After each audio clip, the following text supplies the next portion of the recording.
देखो, भगवान भोलेनाथ कई बार इनके मस्तक को काट दिया, फिर भी जलंधर की मृत्यु नहीं हुई।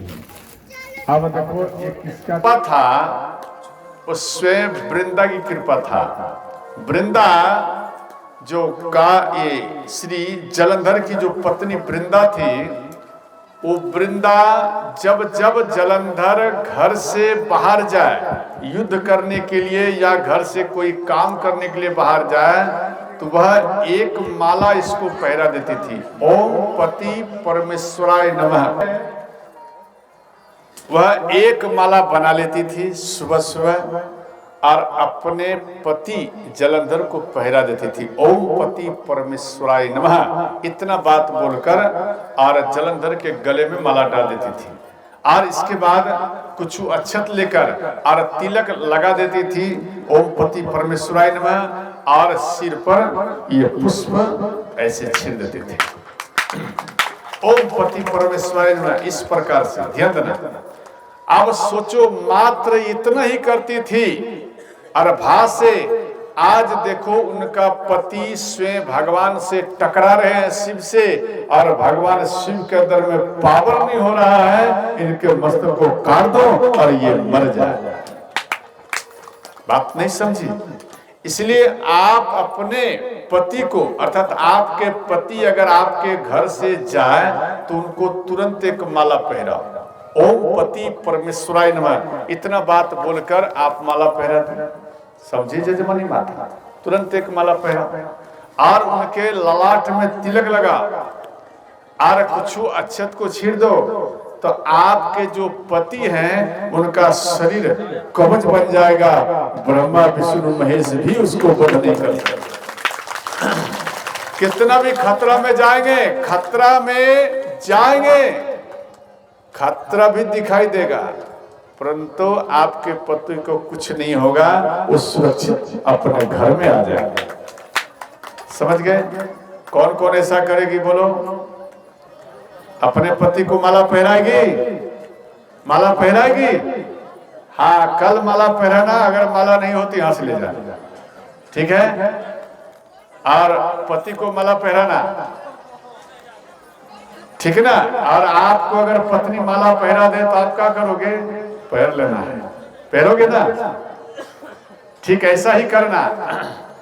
और गांव में जब मानो माला पहन कर आप घूमोगे तो गांव वाले व्यक्ति देखेंगे, उपहास उड़ाएंगे, अरे देखो आज माला पहन कर फलाना व्यक्ति आया है, देख लो जरा, लग रहा है बाबा जो कथा कह रहे ना उन्हीं का ये असर हो रहा है, असर।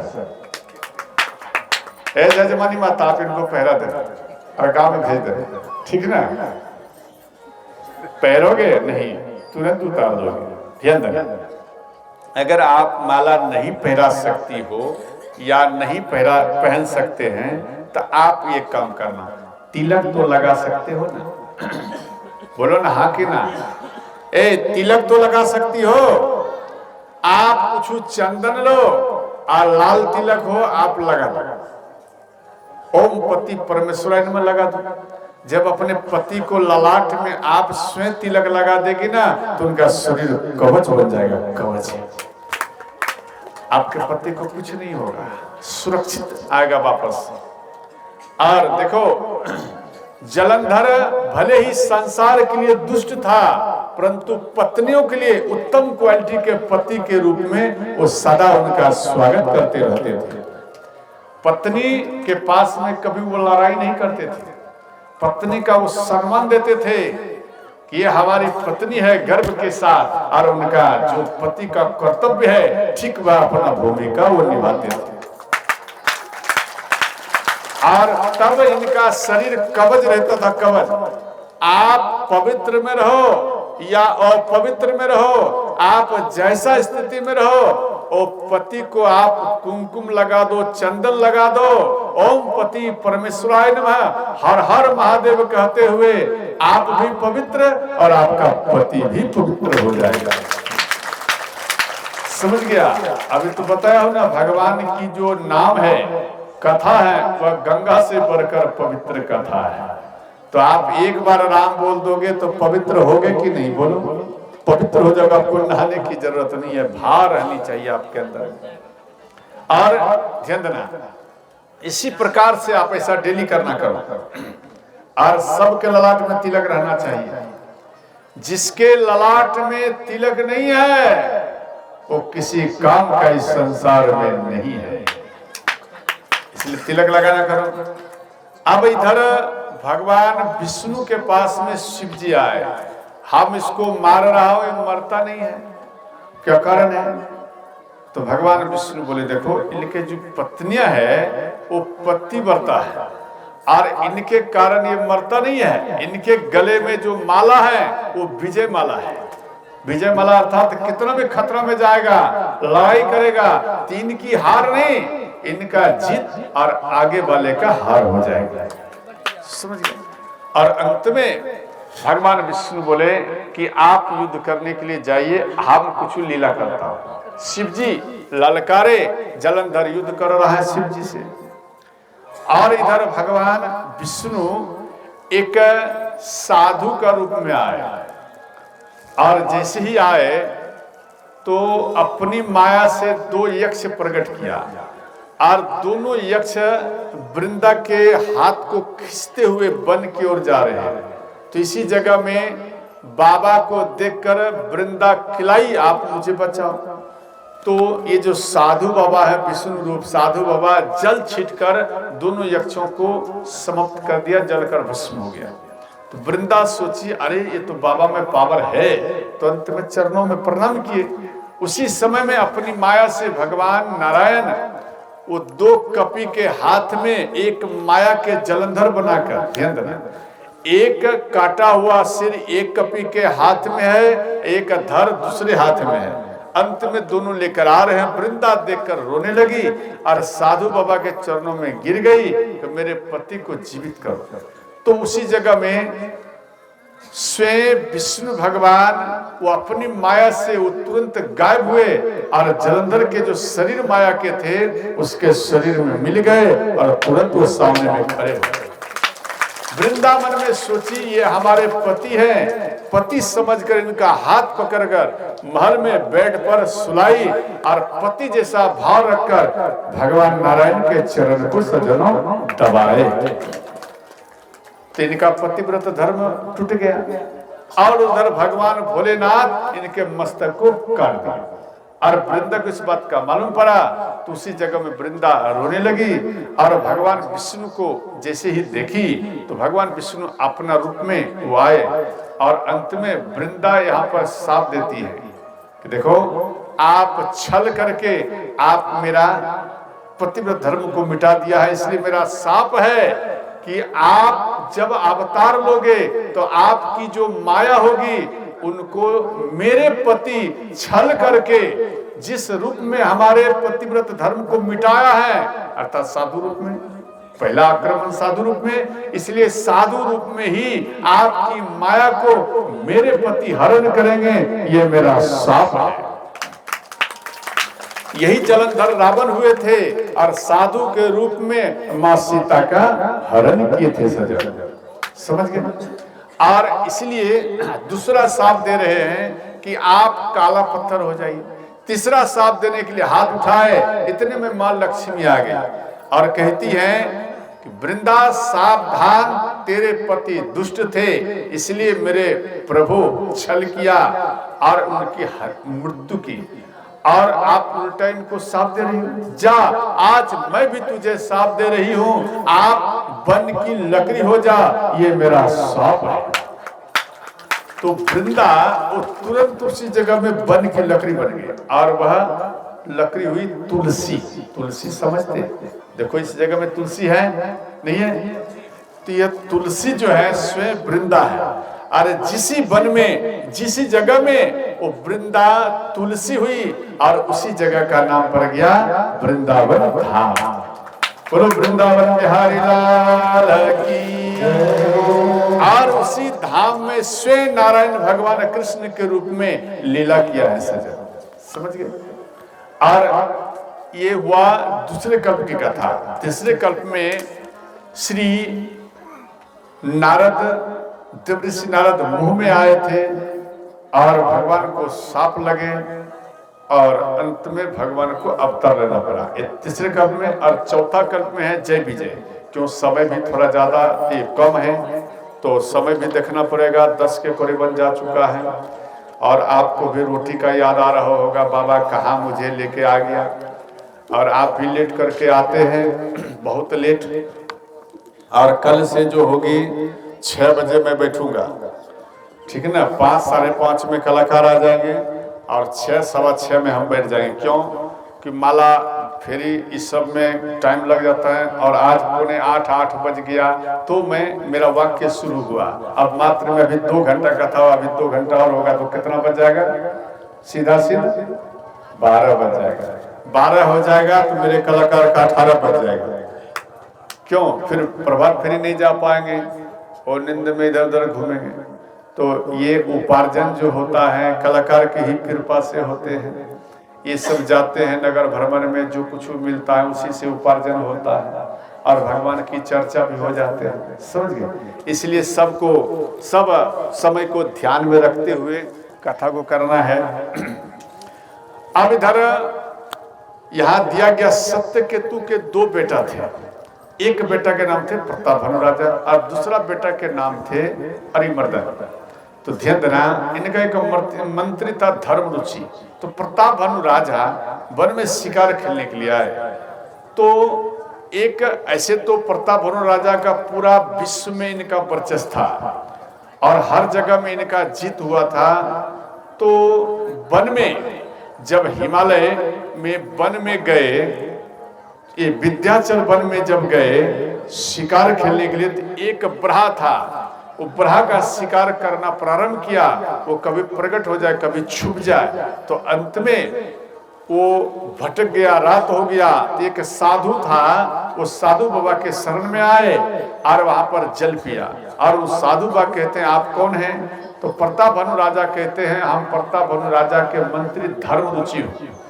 तो इसी जगह में बोले सावधान राजन, आप धर्मरुचि नहीं है, आप स्वयं प्रतापभानु राजा ही हैं। तो बोले आप कैसे जानते हैं? बोले देखो, जब से ब्रह्मा जी इस सृष्टि को प्रागट्य किया है और तब से मुझे ये शरीर प्राप्त हुआ है और तब से मैं ऐसा ही हूं। इस बात को सुनकर तो बोले हमारा जो नाम है एक तनु है। क्यों एक तन से हूं? परंतु वह व्यक्ति छलित थे, अर्थात वह एक देश के राजा थे। प्रतापभानु राजा हमला किया तो वह राजा भाग गए और आकर साधु बनकर बैठे हुए हैं। काल केतु तांत्रिक था, उससे मित्रता किए और ये दोनों मिलकर वन में हैं। और आज साधु बनकर है प्रतापभानु राजा से बदला लेने के इंतजार में है। इसलिए यहाँ पर तुलसीबाई इसके बारे में लिखे हैं, नाम हमारा एक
उनको पहचान गए और बोले देखो राजन, आपका पूरे साम्राज्य में आपका ही राज्य फैला हुआ है और चाहते हो कि ब्राह्मण बस में आ जाए तो उनको भोजन पवाओ।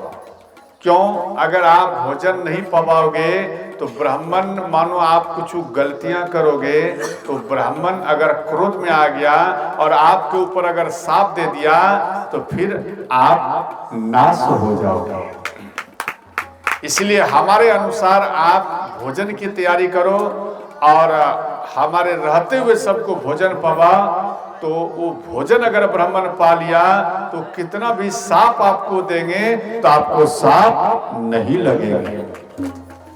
ये बात प्रतापभानु राजा को बोले ठीक है आप चलिए। बोले अभी सो जा और मैं अपना पावर से आपको घर पर छोड़ दूंगा।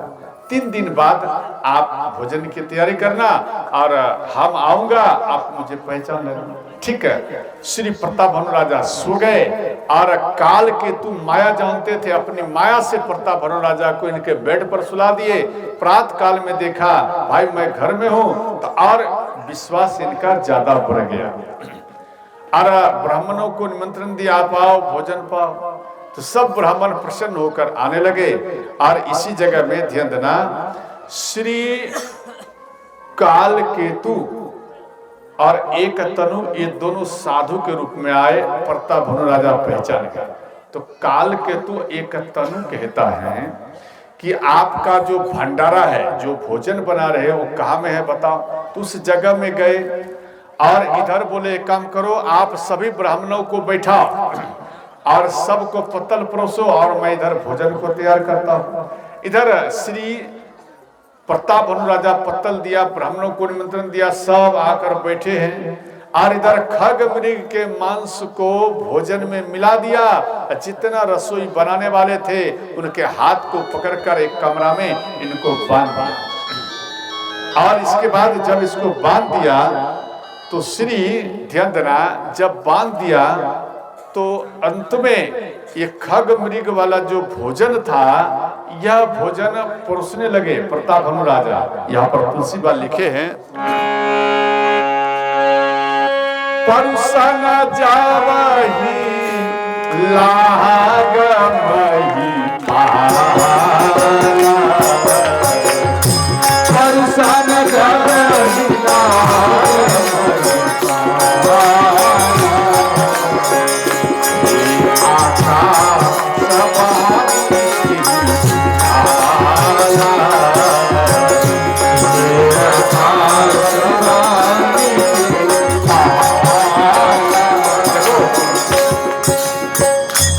देवता सब बैठे, उनको भोजन दिया, जल दिया, पत्तल दिया और ब्राह्मण देवता जल घुमाए और इसके बाद भोजन को उठाए।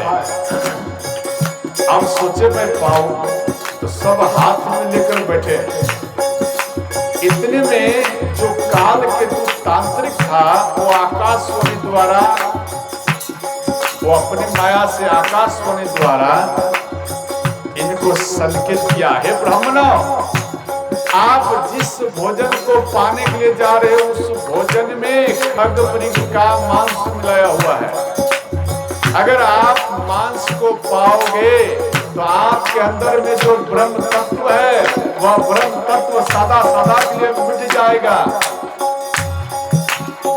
इसलिए आप इस भोजन को मत पाओ।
यहाँ पर सब ब्राह्मण खड़े हो गए। देखो, ब्राह्मण अगर मांस मछली पा लिया तो ब्रह्म जनाति स्व ब्राह्मण, अर्थात ब्राह्मण को परम वैष्णव रहना चाहिए। उनको मांस मछली मदिरा पालने चुक्यों, वो जगत के माता पिता है और उन्हीं के आधार पर ये संसार चलता है, हर जीव चलता है। इसलिए चलता फिरता अगर कोई इस पृथ्वी पर भगवान है तो वह ब्राह्मण संत है। समझ गए? उनको परम वैष्णव रहना चाहिए, गले में तुलसी का माला रहना चाहिए। और यहाँ लिखे हैं, मीन मांस जो करही आहारा, 64 जन्म गिद्ध अवतारा। जो इन सब का मना पान करता है, 64 जन्म कर उनको गिद्ध में जन्म लेना पड़ता है, इसलिए सावधान। और यहाँ पर ब्राह्मण इनको साथ दिया कि जा आप राक्षस में प्रवेश करो समाज समेत। तो ये जो साप दिया तो वही रावण के रूप में यहाँ जन्म ले रहे हैं, ध्यान देना। तो ब्रह्मा के बेटा पुलस्त ऋषि और श्री कर्दम ऋषि की बेटी हविभुर, इन दोनों के मिश्रण से, ध्यान देना, विश्रवा और अगस्त मुनि का प्रागट्य हुआ। तो विश्रवा मुनि का जो प्रागट्य हुआ, तो हम केवल चर्चा विश्रवा मुनि का करेंगे। तो विश्रवा मुनि का विवाह इलाबिडा से हुए। इलाबिडा और विश्रवा मुनि, इन दोनों के मिश्रण से एक बेटा जन्म लिया, उनका नाम हुआ कुबेर, जो अलकापुरी के सजनों राजा हुए और धन के देवता कहलाए। बोलिए कुबेर भगवान की जय। और माली, सुमाली और मल्याबान, ये तीनों भाई हैं। तो सुमाली जो है वो मन में दिमाग लगाया कि एक विश्रवा मुनि से एक बालक अगर राक्षस कुल में आता है तो वो महाबली होगा। तो अंत में वो कौन होगा?